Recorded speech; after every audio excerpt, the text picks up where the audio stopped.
Welcome to the Night Section. In early 2022, it seemed like Gunna was on a direct path to superstardom. He had just released his third studio album, DS Forever, which featured his best performing single to date, Too Easy featuring Future, and Pushing P, which became an instant staple in hip-hop culture. However, in May of 2022, Gunna's world was turned upside down when he was arrested in connection with a 56-count RICO indictment surrounding Young Thug and YSL Records, Gunna's label. While Thug and many other high-profile YSL members remained behind bars, Gunna was released just 7 months later after pleading guilty to 1 count of racketeering. It was also announced that as part of his plea deal, Gunna had agreed to share information regarding the case known as snitching in the rap world and was immediately hit with a ton of backlash. Sergio Fat Ass Kitchens is in court calling YSL a gang. That is not admitting to no crime. You just had a man. Wait. When Young Thug went to court and said, listen, I need a bail package. I will have 24-hour security. You could put an ankle monitor. You could do this. I just want a bail package to be released from prison, jail, whatever, to go home. YSL is not a gang, it's a record label. I'm gonna have my label exec come, I'm gonna have this person, that person. All these people come and vouch for me that this is a music label. Nowhere, no how in the transcript, the stenographer typing it up, did they say, yes, and we are a gang. They denied that, denied. Till Sergio Fat Ass Kitchens went in that courtroom and admitted. Stop playing with Gunna, man. Nah, I'm dead ass, nigga. Till he went into that courtroom and said, the judge said, YSL is a gang and a record label. YSL committed crimes in furtherance of the gang. To whatever. Is that correct, Mr. Kitchens? What did he say? Yes, ma'am. Surprisingly though, Gunna continues to have a solid career. Why is this? When other high-profile rappers such as 6ix9ine have seen their rap careers all but evaporate at the hands of snitching allegations. Now what makes Gunna's case so different? Now for context, Gunna, born Sergio Giovanni Kitchens in 1993, made a striking entrance into the hip-hop scene. Known for his distinctive style and a unique sound, he promptly captured the industry's attention. Over the years, Gunna solidified his position in the hip-hop landscape, collaborating with multiple prominent figures in the genre and achieving quite a few career milestones. After being introduced to Young Thug in the early 2010s, Gunna immediately made a positive impression on the YSL boss. Love when you and Gunna get together. I really do love that. And what was it about Gunna that made you want to work with him? And so often too, he's featured on 2 songs on So Much Fun. That's my brother. He signed to me, but it's not even about a signature. This my real brother. It's my real little brother. I took him in. We had a big homie named Troop. Rest easy, Troop. He got killed a few years ago. But I used to have a gambling problem. He was my gambling buddy. His name Troop. He gambled his life away. Damn. And he brought Gunna to me, like, hey, I want you to take them under your wing, and like, these my little boys. I really raised them. Take them under your wings. Make sure they okay. And he ended up passing, so I just had to really, you know what I'm saying, live up to what he told me to do. But Gunna been around me 6-7 years. He in some of my old videos y'all won't even know it's him. Soon after, he was featured alongside Thug and Travis Scott on Floyd Mayweather off of Thug's Jeffrey mixtape, and his career was underway. He went on to release 4 highly successful mixtapes, including Drip Season 2, Drip Season 3, and Drip Harder from 2016 to 2018, each of which had a plethora of features from some of the industry's top names such as Thug, Lil Durk, Nav, Lil Yachty, Lil Baby, and plenty more. From there, Gunna went on to release 2 studio albums, Drip or Drown 2 and Wanna, from 2019 to 2020, both of which are RIAA certified gold. Slowly but surely, his cultural impact was expanding well beyond his hometown of Atlanta, where he was already a household name. However, it was his 2022 release of DS Forever that looked to push the Atlanta native into superstardom. Upon its release, it kept The Weeknd's Dawn FM out of the #1 spot by nearly 3,000 units, granting Gunna his second straight #1 album. With Young Thug already cemented in the upper echelon of hip-hop, it seemed that he had found his protege like many other rap moguls before him. Unfortunately, the narrative would come crumbling down a few months later.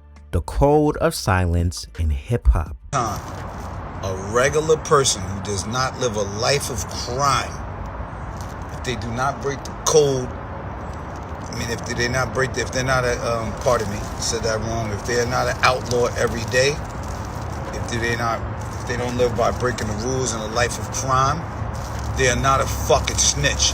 An average citizen is most likely, or probably, or you should expect to call the police on you. It's fucking first and foremost. I don't know who your OG is. Like I said, I don't give a fuck what set you in, nigga.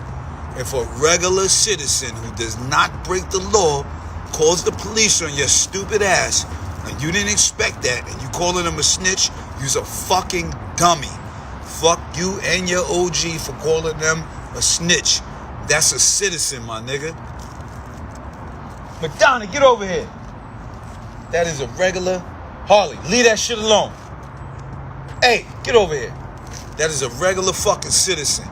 I don't know what's wrong with y'all or who's teaching y'all. I don't even know who's blooding or cripping y'all niggas in or ganging y'all niggas in. But you have no fucking idea on what's going on. Before we dive into the specifics of Gunna's snitching incident, let's examine why it was such a highly contested issue. Now, within the hip-hop community, there has always been an unspoken code of silence, an unwritten set of rules that govern interactions and behavior, particularly regarding legal matters. Now, this code places an immense premium on loyalty and urges non-cooperation with law enforcement, regardless of the consequences that may be faced. The industry has a history of idolizing figures who remain loyal to their roots, often glorifying those who endure adversity without assisting the authorities. Because of this, allegations of snitching carry significant weight, as they not only jeopardize an artist's credibility as being loyal to the cause, but they also potentially disrupt their career completely. Throughout rap's history, several artists have faced backlash and career setbacks stemming from accusations of snitching or any perceived cooperation with law enforcement agencies.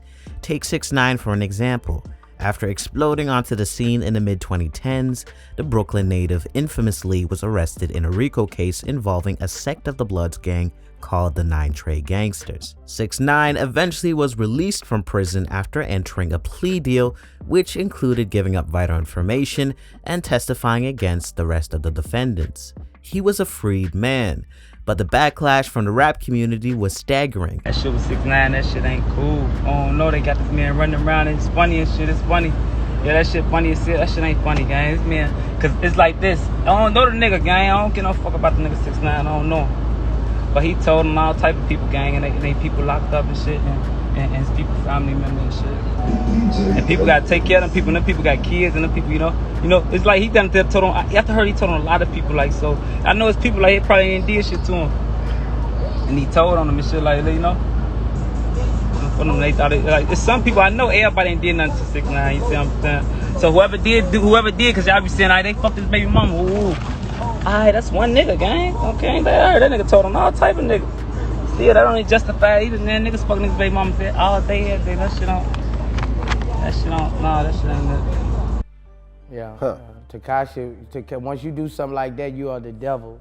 If you call somebody, bro, you call somebody to put in work for you, dog. Now you won't tell on this motherfucking man. You know, you are the devil.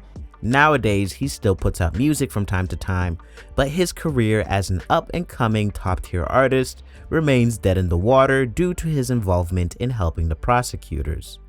Gunna's incident.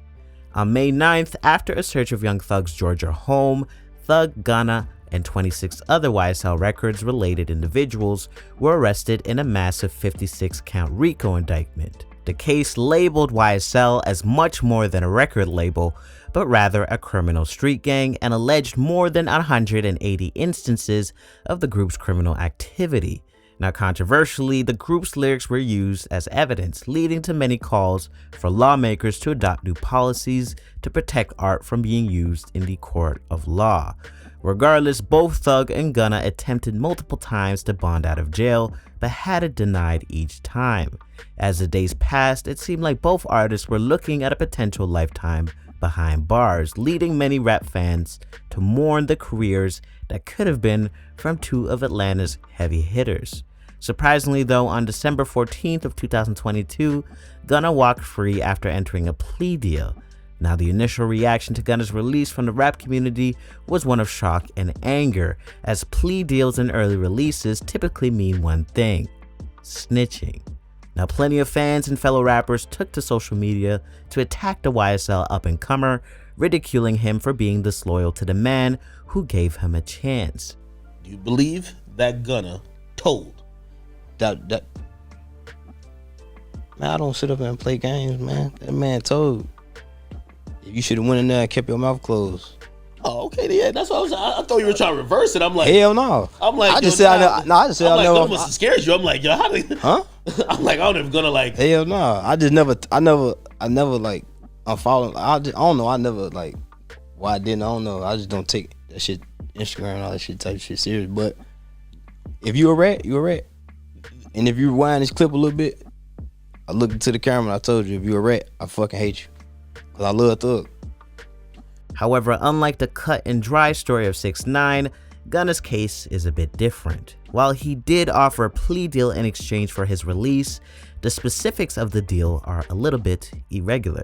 Now, Gunna submitted his deal under a provision known as the Alford plea, which essentially means that he admitted that he was associated with YSL, but was only associated with the group musically. The Alford plea allowed him to essentially state that he was guilty because it served his best interest, but it did not involve him making any statements, giving any interviews, or having to testify against his fellow YSL members. In the days following his release, Gunna and his management saw the anger flowing in every corner of the internet and knew that something needed to be done. The result was a public statement made by Gunna himself to local news outlets shortly after his release, stating that he had not made any statements, had not been interviewed, had not cooperated, and had no intention of being a part of the trial process. While it is possible that he may be subpoenaed to testify, he will be able to plead the fifth to all questions. Now, there's no denying it, this changed things. Suddenly, the outrage directed towards the rapper diminished greatly, and after disappearing for a short while, he returned to the forefront of the rap community with his fourth studio album, A Gift and a Curse, in June of 2023. While the album debuted at a modest number 3 ranking, it did include smash hit F You Mean, which is still trending as a top 10 song on the Billboard Hot 100 as of today. Why? Nobody cares. So Gunna snitched, kind of. But as of 2023, it seems that nobody cares anymore, while other infamous snitchers such as the previously discussed 6ix9ine still receive a ton of backlash. Now, why is this? Well, one possible explanation is simply the evolving landscape of hip-hop. As the genre continues to evolve, so do the attitudes of its listeners and the industry as a whole. What was once considered a cardinal sin in hip-hop may now be viewed differently by a newer generation of fans and artists.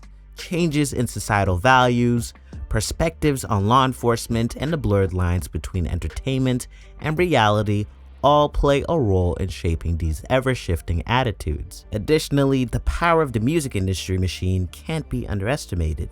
The music industry has historically played a significant part in managing and protecting artists accused of wrongdoing. Public relations strategies, legal interventions, and strategic collaborations can all contribute to shielding an artist's image from otherwise career-ending consequences.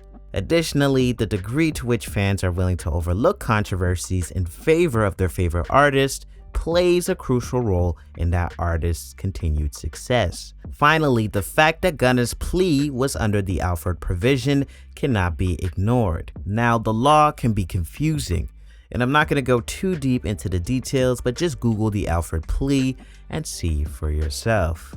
Now in conclusion, nobody cares that Gunna snitched because in essence, he took a legal route to freedom to continue his budding career as a superstar. You really can't fault Gunna for doing what was best for himself. In fact, a number of other co-defendants in the case have taken a similar route, and only 8 are still active members of the original indictment, including Thug himself. While what transpired could certainly look like snitching by the untrained eye, context has proven it to be much less sinister as originally believed. But as always, I'll let you guys draw your own conclusions. Let me know your thoughts in the comments. And until next time, Night Section